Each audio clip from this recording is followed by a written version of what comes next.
Oiê!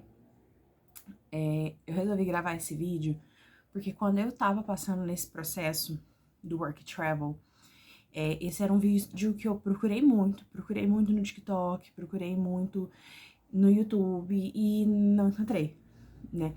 E aí, às vezes, eu me perguntei, será que é porque só eu tô passando por isso? Será que ninguém nunca passou por esse problema? E pode ser que ninguém nunca quis falar sobre isso, né? Obviamente, várias pessoas passam por esse problema de visto negado, mas a falta de ter alguém, de ouvir alguém, como foi a experiência, foi algo que eu sinto que faltou no meu processo do visto, quanto na minha recuperação da negativa.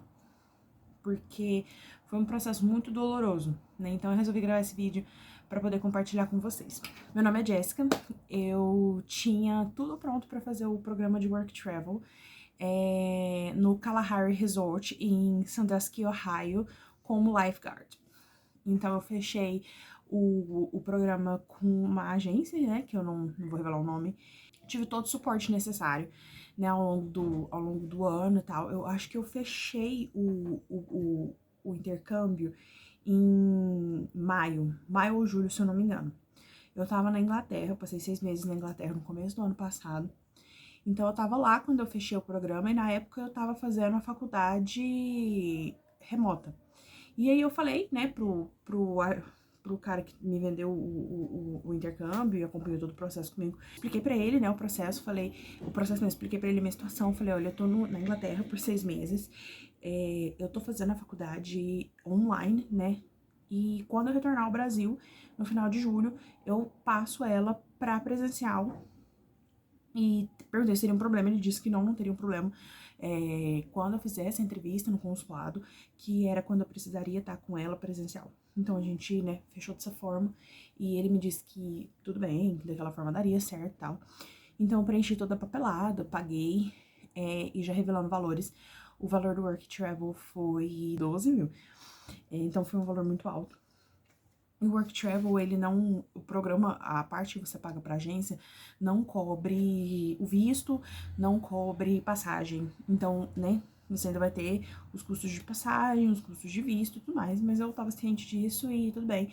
Porque pra quem conhece o programa de Work Travel, ou pra quem não conhece, ele é um programa que você faz muito dinheiro, né? Se você for realmente pra trabalhar, dedicado e tal.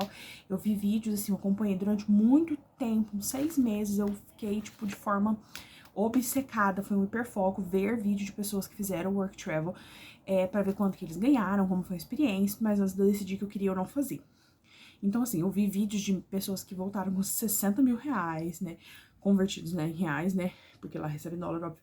Mas, assim, isso é um valor muito alto, então, tipo assim, eu pensei, cara, eu quero muito isso, porque o meu foco realmente era fazer dinheiro, né? Eu queria vivenciar toda a experiência americana, mas mais do que isso, eu queria dinheiro também porque eu tô num processo de juntar dinheiro para fazer um meu mestrado. Então, fechei o intercâmbio, paguei e tudo mais, e terminei meu tempo na Inglaterra, voltei pro Brasil, coloquei a faculdade no presencial, mandei para ele o atestado de matrícula do presencial e ele disse que tudo bem, a gente preencheu toda a papelada.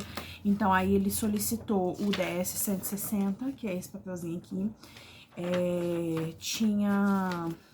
Ele fez o agendamento, então tinha agendamento, tinha tudo certinho. E ele marcou o meu contrato de trabalho nos Estados Unidos, no resort, em Sandusky. Ele começava dia 20 de novembro. E aí, ele criou um grupo no WhatsApp com várias pessoas que queriam fazer esse processo. E aí, também tinha um grupo só de pessoas que iam pra Sandusky, Ohio. Então, a gente pôde se conhecer, foi muito legal e tal. Cada um foi falando. E aí, tem um pessoal que foi tirar visto antes de mim, colocaram lá que passaram e como que foi a experiência e tal. E para você aplicar para visto, além do DS 160, você tem que preencher o DS 2019, que ele é um formulário bem grande, com todas as suas informações. E aí eu lembro que, tipo, lá em julho, quando eu fechei com a agência, eles me mandaram um Word para preencher algumas informações sobre mim. E aí, algumas das informações sobre mim são Quando eu tinha 17 anos, eu comecei uma faculdade de Direito, que eu tranquei no quarto período, eu não finalizei o quarto período. Em 2018, eu comecei a minha faculdade de moda, né, que eu sou graduada, tá aqui na minha foto de graduação. Eu sou graduada em design de moda e o meu mestrado, ele é um mestrado que eu quero fazer em moda. E agora eu comecei uma outra faculdade, uma terceira faculdade, independente do curso que seja, do que eu planejo pro futuro, eu tava matriculada, tava fazendo, e então, tipo, não era uma mentira, sabe? Tipo assim, mas eu tenho todo esse histórico de faculdades, né? E aí ele preencheu todas essas informações lá, colocou quando eu fiz o ensino médio, né, que eu finalizei o ensino médio em 2013, ele colocou lá e colocou que eu fiz direito, colocou que formei em moda, coloquei a faculdade que eu tô fazendo agora, porque os requisitos para fazer o work and travel é ser um estudante universitário presencial, não pode ser faculdade online, não pode ser remoto, não pode ser semipresencial, tem que ser presencial. Ter entre 18 e 29 anos. Eu acho que assim, os mais importantes são os dois, sabe? Idade e universitária. Você tem que ter o inglês intermediário, que enfim, é basicamente isso. E eu tenho 27, né? Eu já tinha 27 quando eu fechei o pacote com eles, então, né, já sabia. E como eu planejo fazer o meu mestrado no final desse ano, era a minha única chave de oportunidade de fazer work and travel, por isso que eu tava muito empolgada e tudo mais. Tudo bem, ele preencheu eu preenchi essas informações lá em julho, e eu tive que trocar de instituição, porque quando eu vim, não tinha instituição presencial do curso que eu tava fazendo, então eu tive que trocar de instituição, mas assim, eu troquei em agosto, já mandei pra ele toda a papelada e tudo mais, e particularmente falando, assim, aqui em casa a gente acredita que ele se confundiu com os nomes das instituições, da que eu tava fazendo presencial, da que eu tava fazendo online, com a que eu tava fazendo presencial, isso num primeiro formulário, né? Então, no dia 29 de novembro, eu fui para São Paulo fui no consulado americano, marquei para fazer a entrevista do visto e tudo mais. Eu fiz uma chamada com ele um dia antes, e ele, tipo assim, não deixava nem eu perguntar as coisas direito, porque ele falava assim, relaxa, sabe, vai dar tudo de boa, quase ninguém tem o visto negado, é praticamente impossível, porque você tem contrato de trabalho, eles sabem onde você vai ficar, quanto tempo você vai ficar, enfim. E então é muito improvável uma negativa. Então, tipo assim, ele me deixou muito esperançosa. E aí, então, fomos eu e minha mãe, a gente foi de ônibus, porque eu moro em Uberlândia, né, em Minas Gerais, então dá uma pernadinha boa aí, dá umas 12 horas daqui até São Paulo, então a gente foi de ônibus. E aí, chegando lá, até tinha um outro menino que ia para esse mesmo lugar, né, trabalhar no mesmo resort lá em Sandusky, e a gente tinha conversado no grupo lá, falado que, só essa entrevista tal dia, a minha também, né, no mesmo horário, a gente ficou junto lá na fila e tal. E aí, quando eu cheguei no guichê, fui conversar com o agente lá do consulado, ele nem me perguntou nada em inglês. Uma das características do visto J1 é conversar em inglês com o candidato, né? Porque você precisa ter um inglês intermediário para avançado para ser aceito para fazer work travel, e ele nem conversou comigo em inglês, ele conversou comigo só em português.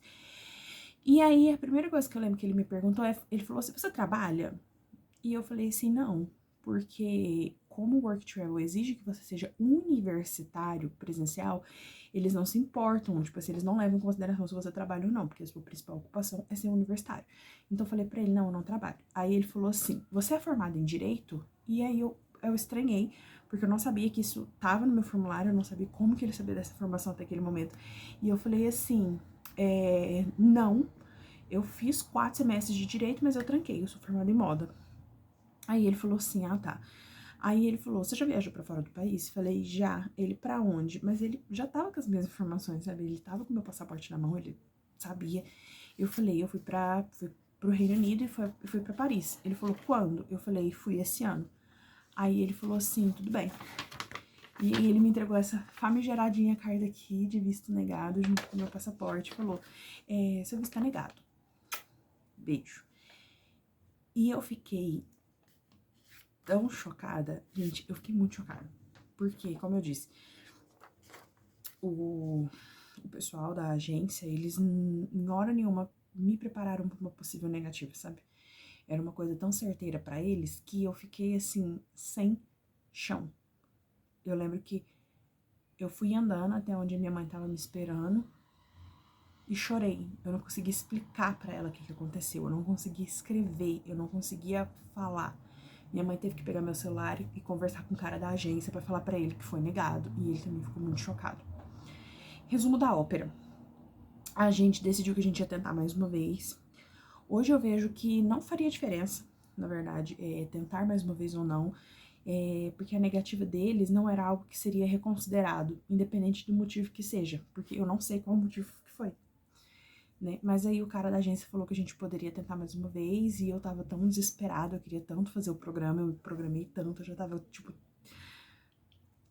tão dentro dessa vibe e tudo mais, que aí a gente decidiu tentar de novo.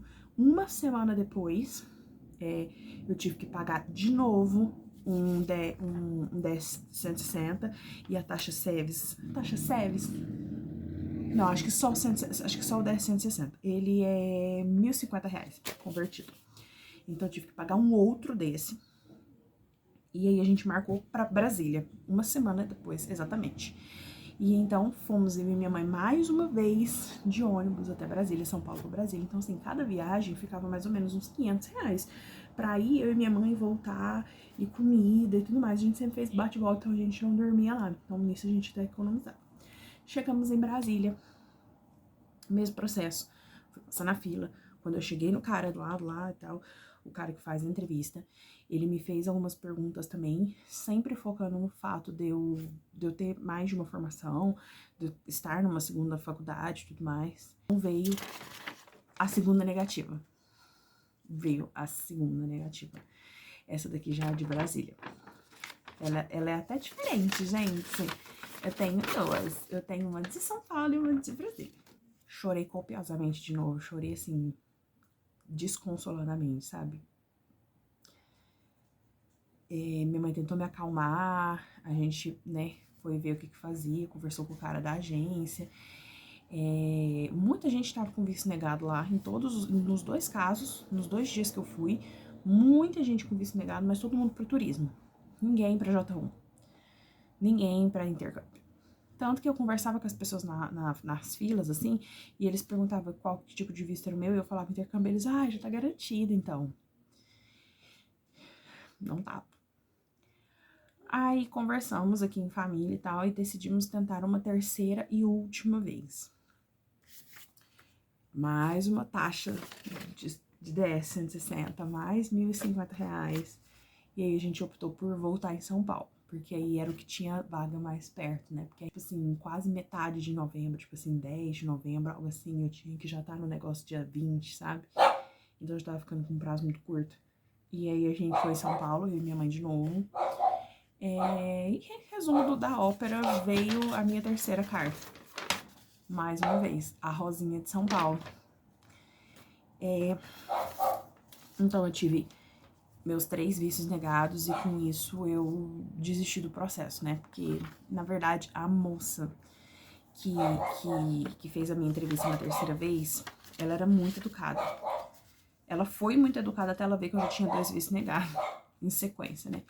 Ela me cumprimentou, tá muito educada e tal. E aí ela falou assim, work and travel, bem animada, já conversou comigo só em inglês. E aí ela falou assim, o que mudou das outras 2 semanas pra cá? Pra você tá tentando de novo. E nada tinha mudado, sabe? Por qualquer que seja o motivo que eles negaram meu visto, aquele motivo não tinha mudado. E eu não sei qual é esse motivo, sabe? A gente surge com várias possibilidades na nossa cabeça e tudo mais, mas a gente não tem como saber. Porque caso vocês estejam com curiosidade, a carta da negativa, ela vem escrita assim: caro solicitante, informamos que o senhor foi considerado inelegível para obter um visto de não imigrante, segundo a seção 214b da Lei de Imigração e Nacionalidade dos Estados Unidos. Uma recusa com base nessa seção significa que o senhor não conseguiu demonstrar que as suas atividades nos Estados Unidos seriam consistentes com a classificação do visto de não imigrante solicitado. Basicamente, eles alegam que suspeitam que você quer imigrar, sabe? Imigrar provavelmente ilegalmente, né? Você vai pra lá, fingir que vai fazer um programa de intercâmbio e vai ficar por lá. Então eu tive meus 3 vistos negados, conversei com o cara da agência, pedi o reembolso, pedi o cancelamento do programa. E foi algo que eu tive que tratar muito em terapia, foi algo que me desmoronou, que me desestabilizou, porque eu não tinha um plano B, né? O meu plano A era ir fazer o programa fazer o programa de Work and Travel, passar o Natal e o Ano Novo lá, então, tipo assim, teve que reestruturar a minha vida. Foi muito desafiante, né? Ainda estou reestruturando, ainda tô passando por essa tomada de consciência de tudo que aconteceu, né? E aí eu nunca conversei com ninguém que teve visto J1 para Work Travel negado, todos os vídeos que você botar aí no YouTube, todo mundo foi aceito, foi uma alegria, é uma pataquada, ninguém foi negado, então, se ninguém foi negado, eu fui negada. Então, eu prefiro que as pessoas saibam e se preparem, sabe? Tipo assim, pode ser que seu visto seja negado. Desejo que o seu visto seja aceito. Se você estiver se preparando para fazer Work Travel, desejo muito que dê tudo certo. Que você consiga fazer um programa maravilhoso, mas vá preparado para o sim, mas também vá preparado para o não. Porque algo que me desestabilizou muito foi não estar preparada para o não. Eu estava preparada apenas para o sim. E quando o não chegou, eu não tinha nada, sabe? Isso. Me conta aí o que vocês acharam dessa experiência. Alguém já passou por uma situação de visto negado em programa de Work Travel? Me conta aí. Beijo.